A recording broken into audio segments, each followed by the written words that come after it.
20औं वर्षसम्म सीमा विवादलाई चुनावी पोस्टर बनाइयो, तर हिजोको भाषणले एउटा ठुलो भ्रम चकनाचुर पारिदियो साथीहरू। सीमा भनेको चुनाव जित्ने नारा होइन, न त भिडभाड ताली बटुल्ने विषय हो। सीमा भावनाले होइन, नक्सा प्रमाण इतिहास कूटनीति र प्रविधि अध्ययनले समाधान हुने विषय हो।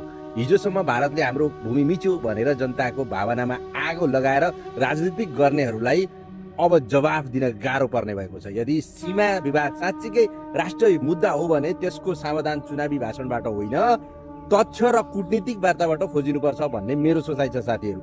देशभक्ति भनेको माइक्रोफोनमा चर्को स्वरमा कराउनु मात्रै होइन, देशको हित हुने सत्य बोल्ने साहस पनि हो। सीमा विवादलाई चुनावी एजेन्डा बनाएर भोट माग्ने दिन सकिनुपर्छ। अब तथ्यको राजनीति र समाधानको राजनीति सुरु हुनुपर्छ। देशको सीमा जोगाउने काम नाराले होइन, प्रमाणले हुन्छ। राष्ट्रवादको परीक्षा भाषणले होइन, परिणाममा हुन्छ। हिजोको बालेन्द्र शाहको भाषणबाट सार मैले यो कुरा खालको बुझेँ। हजुरहरूले कस्तो खालको सार बुझ्नुभयो कृपया कमेन्ट गर्नु होला।